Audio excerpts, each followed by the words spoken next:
So right now, the federal government is currently shut down because Donald Trump wants $5.7 billion to start the construction of his border wall. Although he did tell us a few days ago, don't call it a wall. It's actually a series of steel slats. And then we found out it wasn't actually steel slats. It's actually steel spikes.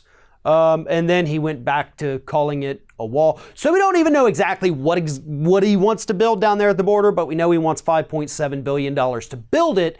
And he shut down the federal government because he's not getting his money.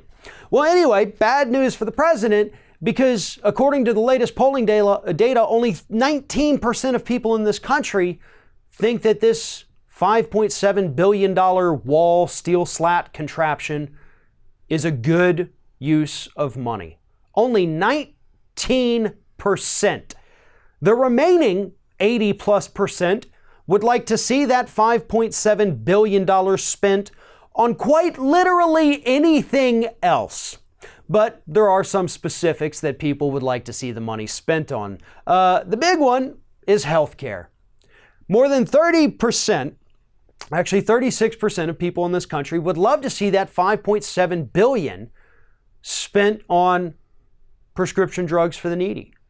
Expanding health insurance to people, expanding Medicaid, Medicare, getting more people insurance coverage through private insurance. However you slice it, 36% say instead of building a wall, why don't we build up people?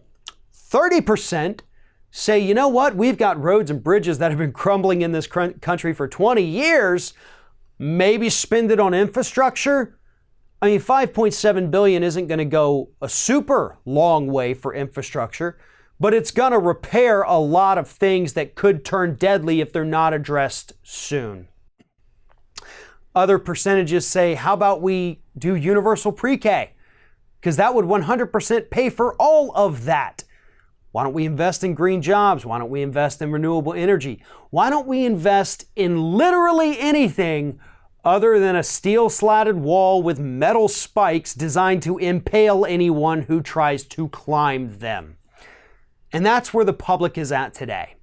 And to be honest, that's uplifting. That is a positive story. 80% of the public would rather use Trump's wall money to take care of American citizens than to lock people out of the United States. That is actually a pretty positive note to end the year 2018 on.